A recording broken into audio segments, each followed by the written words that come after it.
अगली बड़ी खबर यह है कि अब आमने सामने आए हैं नॉर्थ कोरिया और साउथ कोरिया के फाइटर्स। बड़ी खबर आपको TV9 भारतवर्ष बता रहा है, जहां साउथ कोरिया से अमेरिकी F-35 फाइटर जेट्स ने उड़ान भरी है। और जो हालात बने हैं उसके तहत ये खबर बहुत महत्वपूर्ण है, क्योंकि इस बीच आमने सामने आ चुके हैं नॉर्थ कोरिया और साउथ कोरिया के ये फाइटर जेट्स। साउथ कोरिया से अमेरिकी F-35 फाइटर जेट्स ने भी अब उड़ान भर दी है। तो साउथ कोरिया यूएस की वॉर ड्रिल पर किम जोंग पहले ही भड़के हुए हैं और इस बीच इस तरीके की मूवमेंट और पोस्चरिंग क्या बड़े संकेत दे रही है। हमारे सहयोगी आशीष भी इस वक्त हमारे साथ जुड़ चुके हैं। आशीष, क्या संकेत मिल रहे हैं? यहाँ की ये सिचुएशन कैसे इग्नाइट होती नजर आ रही है? अब ये अब तक का सुरभि सबसे एक्टिव एयर डोमेन का वॉर फ्रंट खुल चुका है। मुझे याद नहीं कि दुनिया को कब लास्ट 260 एक साथ में फाइटर जेट्स एक साथ में आमने सामने दिखाई दिए हो, जो कि अब से कुछ घंटे पहले हुआ है नॉर्थ और साउथ कोरिया के बीच में, जहां पर नॉर्थ कोरिया की तरफ से 180, ध्यान दीजिए 180 फाइटर जेट का मतलब है कि कई स्क्वाड्रंस एक साथ में टेक ऑफ किए और वो नॉर्थ और वो साउथ कोरिया की तरफ बढ़े, नॉर्थ कोरिया के एयरफोर्स की तरफ से, जिसके जवाब में खतरे को भांपते हुए साउथ कोरिया को तुरंत ही 80 फाइटर जेट्स 180 फाइटर जेट्स के रिस्पांस में 80 फाइटर जेट्स को टेक ऑफ किया गया, जिसे टेक्निकली स्क्रैम्बल्ड जेट्स कहा जाता है। उसके बाद में कई घंटों तक 260 फाइटर जेट्स 180 नॉर्थ कोरिया की तरफ से 80 साउथ कोरिया की तरफ से आमने सामने थे TML पे, यानी कि टैक्टिकल मेजर लाइन, जो कि नॉर्थ और साउथ कोरिया के बीच में है वहां पर। और ये काफी बड़ा खतरा होता है।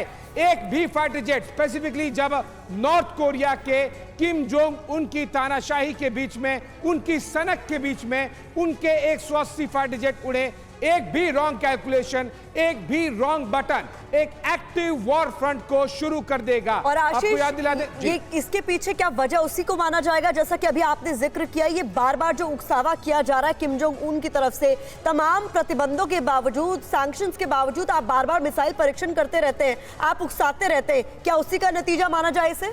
देखिए, उससे काफी ज्यादा बात आगे निकल गई है। केवल उकसावे तक बात तब तक थी जब तक पिछले महीने तक या फिर कुछ दिनों पहले तक नॉर्थ कोरिया लगातार बैलिस्टिक मिसाइल फायर कर रहा था या फिर टेस्ट फायर्स कर रहा था। कुछ उसके जापानीज और south Korean exclusive economic zone में गिर रहे थे, उसमें खतरा बहुत कम था। वो ज्यादा से ज्यादा आप इसे मैसेजिंग के तौर पर देख सकते हैं। लेकिन 180 फाइटर जेट्स को उड़ाने का मतलब साफ होता है कि वो अपनी पूरी तरह से ताकत पूरे विश्व को दिखाने की कोशिश कर रहे हैं। ध्यान दीजिएगा, बहुत बड़ी ये खबर आशीष जिसके बारे में आप जानकारी दे रहे हैं। जुड़े रहिए हमारे साथ। एक और ब्रेकिंग यही, नॉर्थ कोरिया के पास तैनाती बढ़ा सकता है अमेरिका, 48 घंटे में और मिसाइलें लॉन्च कर सकता है नॉर्थ कोरिया।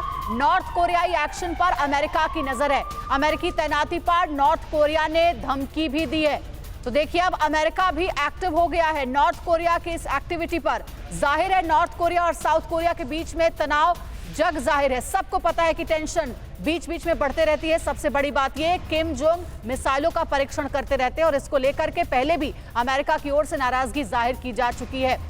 हमारे साथ आशीष जुड़े हुए हैं, उनका रुख करते हैं। आशीष, क्या अमेरिका रोक पाएगा नॉर्थ कोरिया को, किम जोंग उन को 48 घंटे में जिस तरीके से मिसाइलें लॉन्च करने की खबरें एक बार फिर से नॉर्थ कोरिया के बारे में सामने आ रही हैं? देखिए, मिसाइलें लॉन्च करना एक स्पेसिफिक सेफ जोन में, और उसमें से अधिकतर प्री इन्फॉर्म्ड मिसाइलें लॉन्च की गई थी, यानी कि पहले से बता दिया गया था कि इस तरह की मिसाइलें आधे एटलीस्ट टेस्ट में इस तरह से इन्फॉर्म किया गया था। लेकिन फाइटर जेट्स को जब आप 180 फाइटर जेट्स उड़ते हैं और 80 को स्क्रैम्बल करना पड़ता है, यानी कि ये मिसाइल वाले डोमेन से, जो कि प्री इन्फॉर्म जनरली होता है, उससे काफी ज्यादा वॉर मेजर स्केल में अगर आप इंटेंसिटी में देखेंगे तो ये one of the highest level पर है, जब आप इतने सारे फाइटर जेट्स एक साथ में टेक ऑफ करें या फिर रिएक्शन में आपको इतने सारे फाइटर जेट्स स्क्रैम्बल करने पड़े। इंडियन व्यूअर्स के लिए क्विक एग्जांपल देना चाहूंगा। बालाकोट के समय आपको याद होगा किस तरह से इंडिया की तरफ से फाइटर जेट्स टेक ऑफ हुए थे, पाकिस्तान की तरफ से हुए थे, प्रीएम्प्टिव तौर पर कितना ज्यादा एयर स्पेस को क्लोज किया गया था। बिल्कुल, उसका असर यह था कि आज तक वो एयर स्पेस क्लोज है। बिल्कुल आशीष, और इस एस्केलेशन की टाइमिंग को लेकर भी लगातार सवाल उठाया जा रहा है। जो एक्सपर्ट सवाल उठा रहे हैं कि कहीं ये अमेरिका को दूसरे वॉर फ्रंट पर